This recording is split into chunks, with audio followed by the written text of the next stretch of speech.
now the next person or the next sociologist that we are going to do is Emil Durkheim.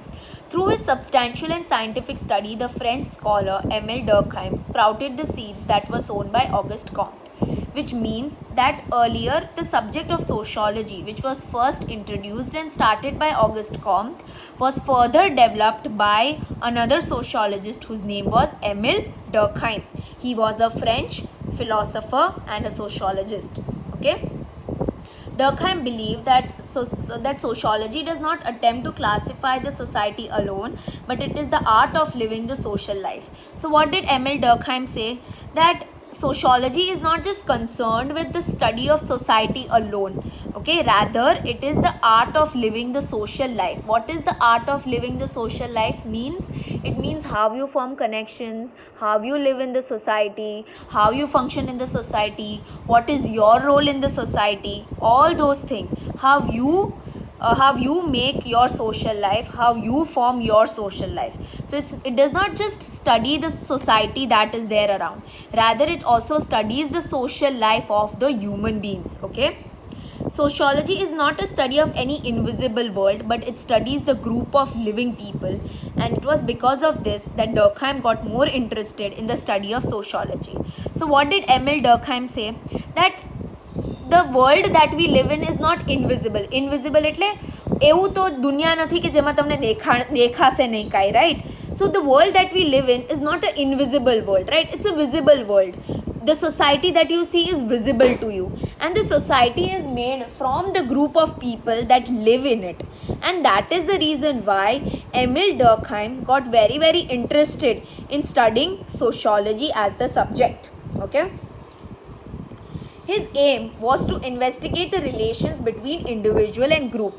Main aim, okay, the main area of his study was to find out the relation that individual has on a group.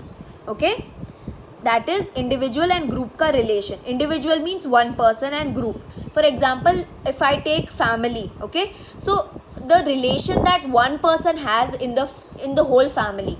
Okay, so he tried to investigate the relations between individual and group. He also wanted to understand the effects of group on individual.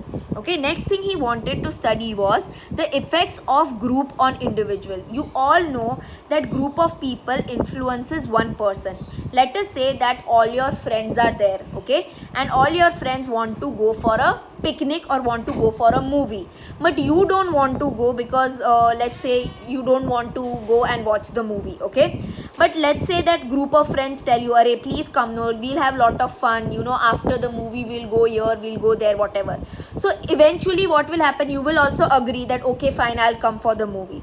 So that is, I gave you an example, okay. So that is the effect which a group has on an individual.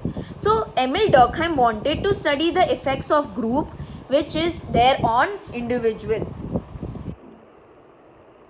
He also wanted to understand the effect of group on individual, and he emphasized the study of social facts.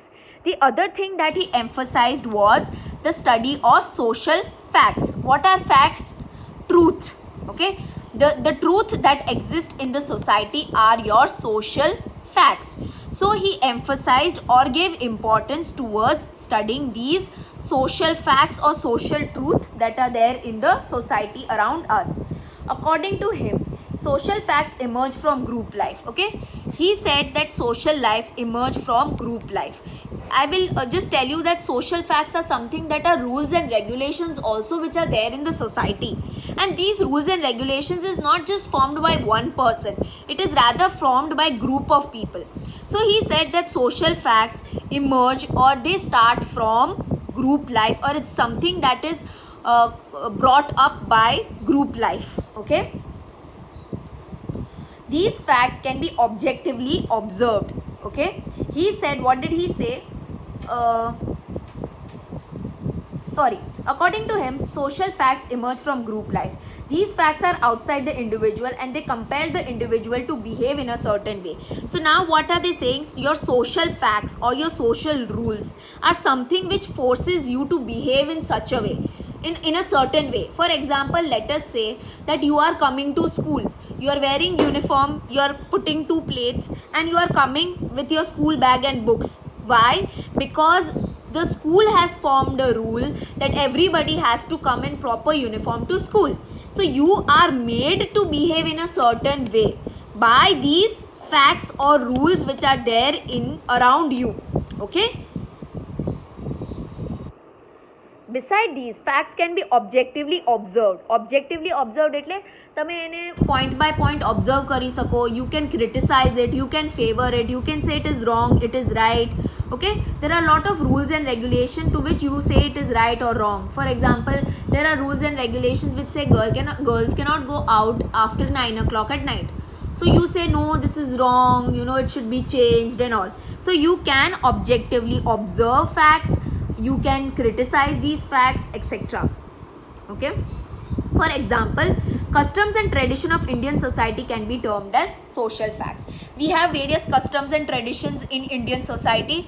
Like for example, let us say that when girls are in their periods, they cannot enter a temple. Okay, so these force you to behave in a certain way when you are in your periods, right? When you are in your periods, you don't go to the temple, right? Some of the people say it is wrong.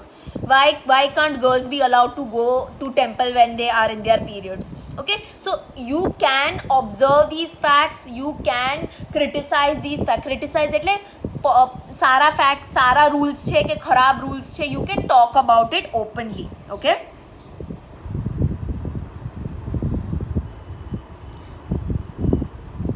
Durkheim mentions that social facts should be viewed as objects so that they can be properly studied. So what did he say?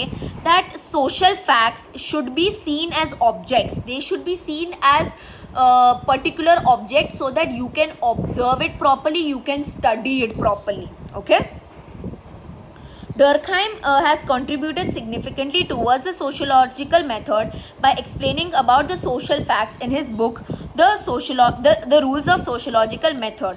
So he has spoken about the social facts and all these things in his book, the rules of sociological method. In addition, he has contributed towards the theory of suicide, division of labors, social unity, religion, etc. So he has also given lot of theories on suicide, division of labor, unity, social unity, etc. Okay, I will rewind back for y'all. Emil Durkheim. Emil Durkheim, what did he say? That sociology does not study the society alone, rather it studies the social life of the people. Okay. Other thing he said was that the world around us is not invisible because there are group of people living inside the world, right? That is the reason why he got interested in the study of sociology. Next thing he spoke about was he wanted to investigate the relation between individual and group. Okay, what relation individual and group has. He said that the group has effect on individual. Okay, that groups do affect individual. Okay, next thing he emphasized or he focused was the study of social facts or social rules. Now he said that your social facts or rules, they come up from your group life. Okay, that is the government forms the rules and regulation, your family forms the rules and regulations. So your social facts and your rules and regulations, they come from your group life. These facts compel the individual to behave in a certain way. There are these facts and these make you behave in a certain way, and you are made to behave in a certain way. If you don't behave in the way or you break the rules or regulation, you get punished. Okay. Next, the example they gave of social fact was Indian traditions and customs. Next thing he spoke about was the social facts should be viewed as objects. Okay. He has written about social facts in his book, The Rules of Sociological Method, and he has contributed in various theories in sociology, in suicide, division of labor, social unity, etc.